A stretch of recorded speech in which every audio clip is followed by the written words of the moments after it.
Norfolk Public School District's Board of Education meeting is being called to order. Roll call. Terry Bauer, Present. Cindy Booth, Present. Brenda Carhart, Present. Dr. Patty Goebbels. Here. Steve McNally is absent. He is stuck on the East Coast due to weather. Tom Stanton. Present.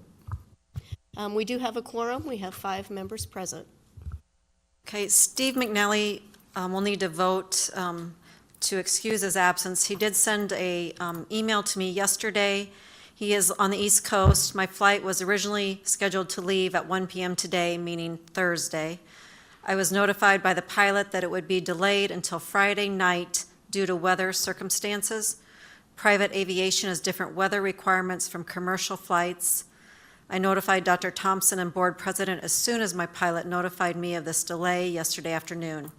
I checked on one-way flights back to Omaha yesterday afternoon and was unable to find one that landed in a reasonable time for someone to meet me in Omaha and drive me back to Norfolk.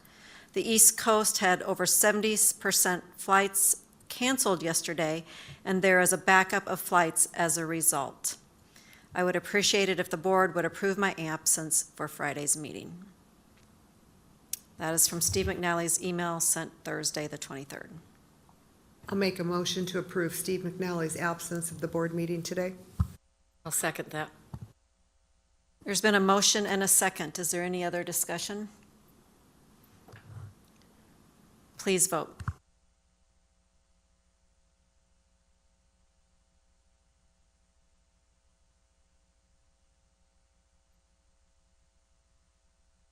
Motion carried 5-0.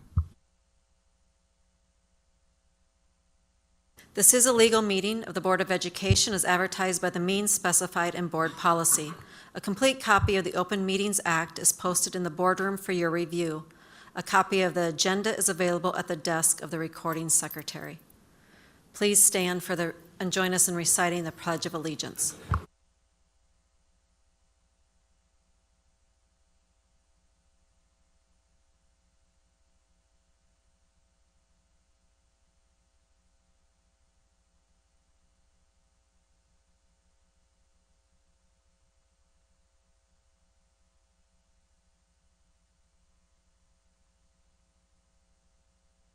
Next item is special recognition of School Board Appreciation Week. Dr. Thompson. Thank you. The Norfolk Public Schools staff, administration, and students would like to thank the individuals that serve on the Board of Education for their dedicated service. Although School Board Appreciation Week will actually occur from January 26th through February 1st, we want to take the opportunity now to tell you that we appreciate everything you do for Norfolk Public Schools. Thank you for all of the time and effort you volunteer in order to ensure that all of our students are provided with outstanding learning opportunities that prepare them to meet their goals for the future.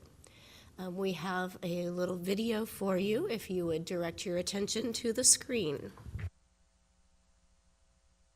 Thank you, School Board, for all the things you do. You help us grow, you help us through. We're so proud of you. Making friends and working hard for all the kids each day. Building futures, leading strong. You show us the way. Thank you, School Board.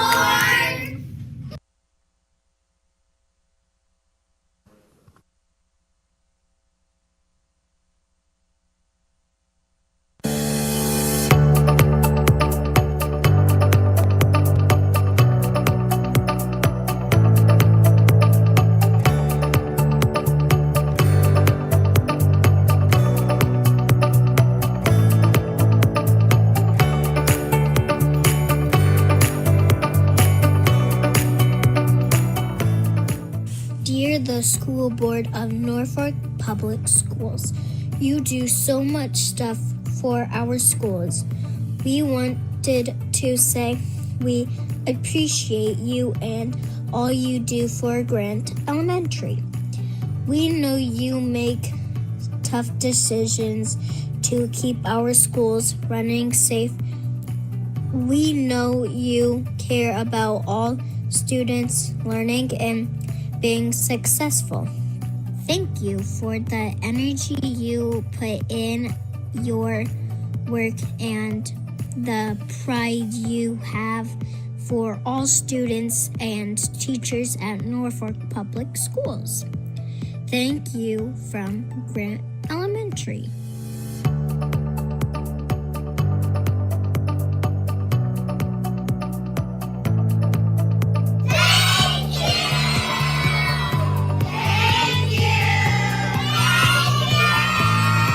Thank you, Norfolk Public Schools School Board.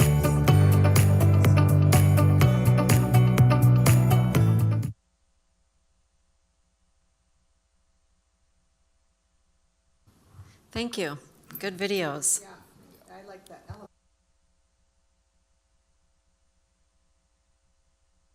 Okay, the next item is public comments and communication.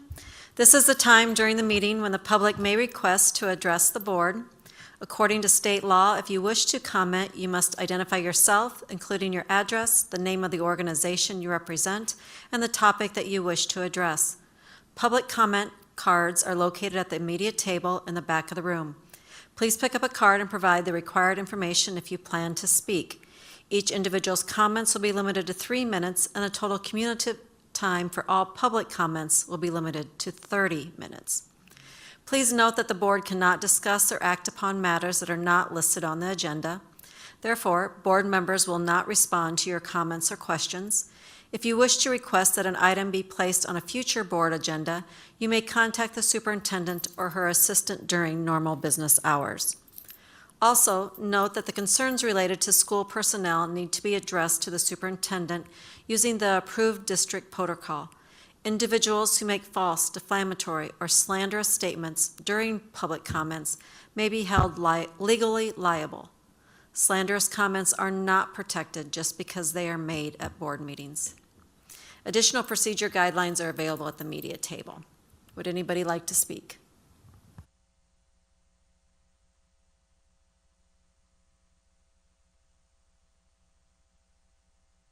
We'll go on to reports and discussion items.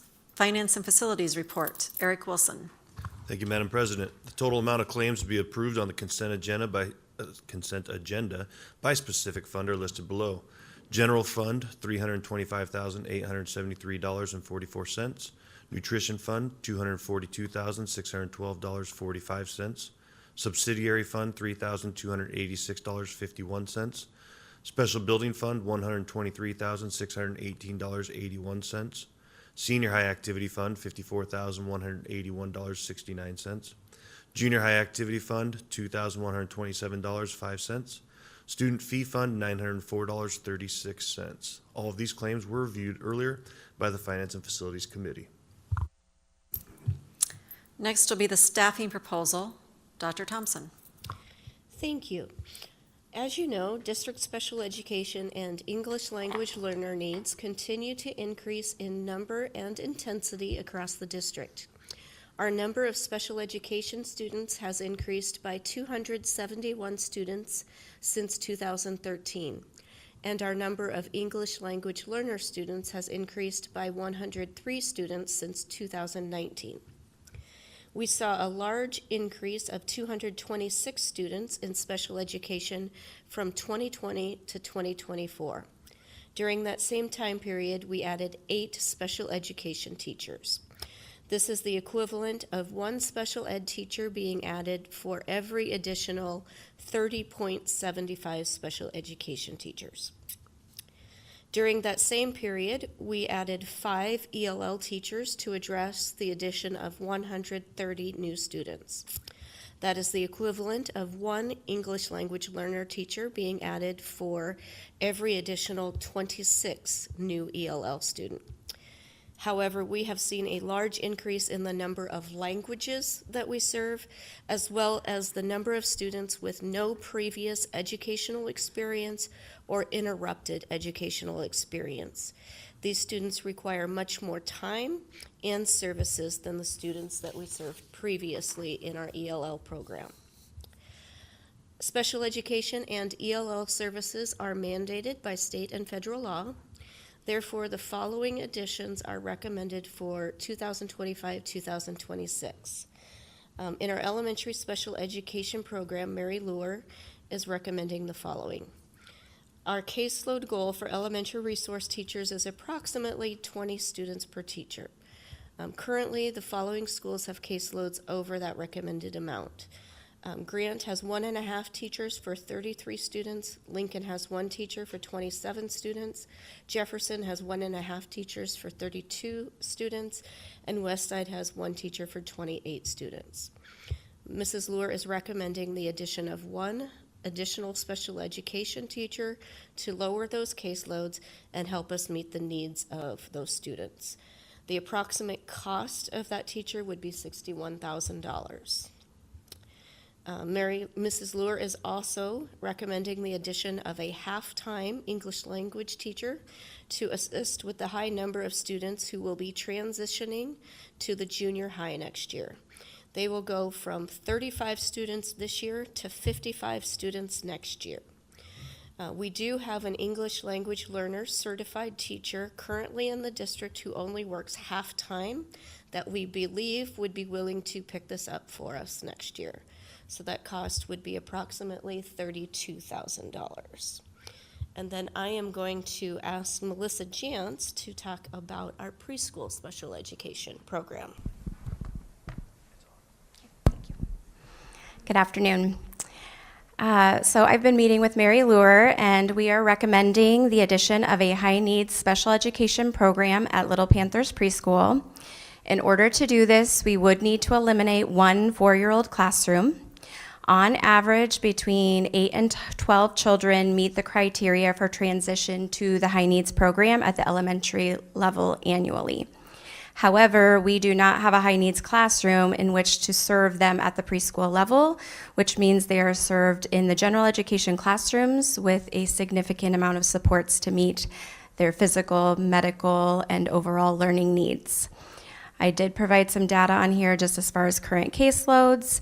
We have 3 full-time special education teachers that average 32 students each on their caseload, because as you remember, they're serving birth to 5. So it's not just Little Panthers Preschool, it's birth to 3 children in the home, and then also preschool students that are in any other preschool or childcare program in town. We also have 2 full-time speech language pathologists averaging 40 students each. And then our current special education numbers as far as referrals and evaluations is on the same influx trend as the older levels. When I gathered the data previously, we had 118 children ages birth to 5 currently receiving special education services, and we had 18 evaluations in progress at that point, so it's likely that 118 was going to just continue to increase. And with the cost of this piece of it, I'm not asking for additional staff. We understand that we would need to close a classroom in order to make this program possible.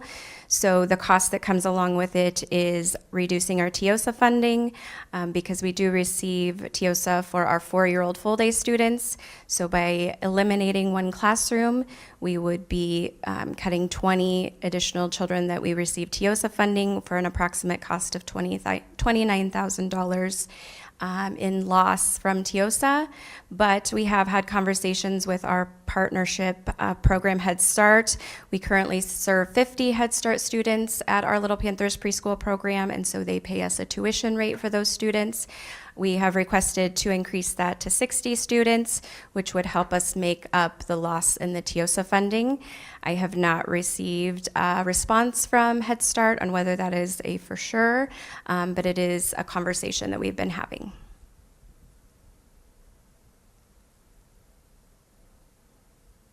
Are there any questions by the board members?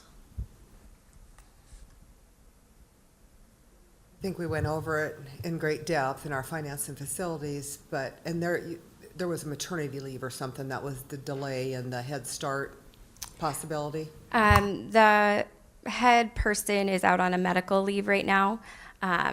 I believe she's supposed to be back February 6th, and so I'm hoping at that time we can get communication from her regarding the likelihood of being able to increase our slots. Thanks, Melissa. You're welcome.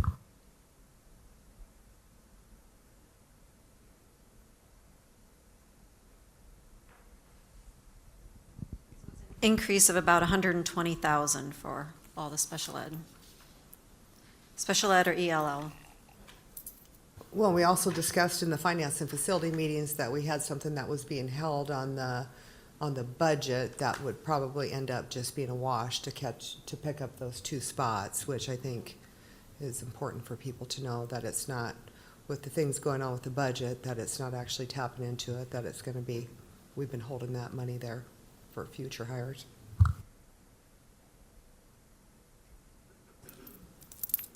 Any other? Okay. We'll move on to the consent agenda. Minutes of the previous meeting, they're attached for your review for January 13th, 2025. Personnel, contracts, Dr. Thompson. Thank you. I do have 3 contracts for your consideration, including Jennifer Nelson, a school psychologist from Holdridge. If approved, this would give us 5 school psychologists, which would fill all of our positions. So if we do not lose anybody, we would not have to use presence learning next year for school psychologists. Fingers crossed. Casey Payne, English language learner teacher. She comes from Columbus Middle School. And Sydney Rader, special education life teacher for the junior high, and also high school head softball coach. She is a student teacher currently at St. Joseph's School in Missouri.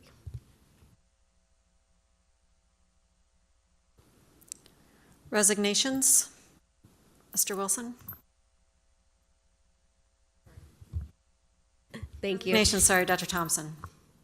Unfortunately, I also have 4 resignations. Ben Bone, math teacher at the senior high, Todd Cook, band director at the senior high, Lorraine Jones, second grade teacher at Woodland Park, and Nancy Nissen, music teacher at Lincoln and Jefferson Elementary. Got 2 retiring and 2 are just leaving. That is correct. Any, like, staying around here or just? No, they are both moving out of town. That makes sense. And claims, sorry, Mr. Wilson. That's right. Thanks again, Madam President. Attached are the claims. These claims have been reviewed by our Finance and Facility Committee, and there are no conflict statements for this month. May I have a motion to approve the consent agenda? I'll make a motion to approve the consent agenda. I'll second. I have a motion by Tom and a second by Patty. Is there any other discussion? I just really want to thank all the administration that have worked on trying to fill the school psychologist position. When you look at the budget and you see how much cost that we're paying for those services through the presence learning, this is going to be a huge budget savings going forward. So thank you very much.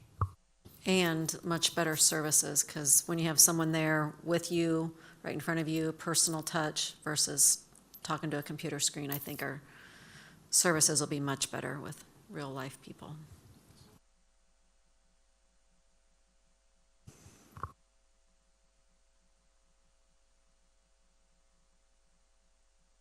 Motion carried 5-0.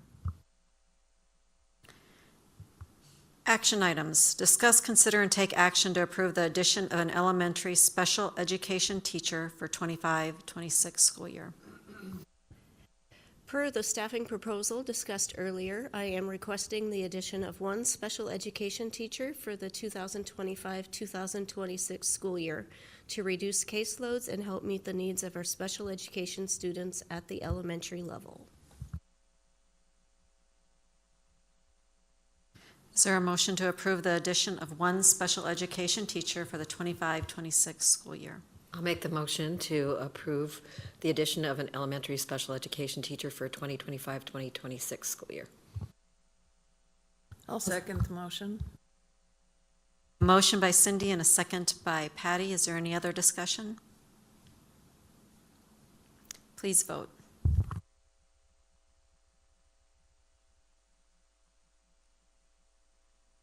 Motion carried 5-0. Discuss, consider, and take action to approve the addition of a half-time ELL teacher for the 25-26 school year. Dr. Thompson. Per the staffing proposal discussed earlier, I am requesting the addition of one half-time or 0.5 FTE ELL teacher for the 2025-2026 school year to reduce caseloads and help meet the needs of our ELL students at the junior high level. I'll make a motion to approve the addition of one FTE ELL teacher for the 2025-2026 school year. We need to say one half-time, not one full-time, one half-time ELL teacher. I'll make a motion to approve the addition of one half-time FTE ELL teacher for the 2025-2026 school year. I'll second the motion. We have a motion by Terry and a second by Patty. Is there any other discussion? I just want to make sure that the public knows that we did, when they have, did you have any questions and ask any questions? We did have meetings and we asked a lot of questions, so that's why we don't have any questions now. Please vote.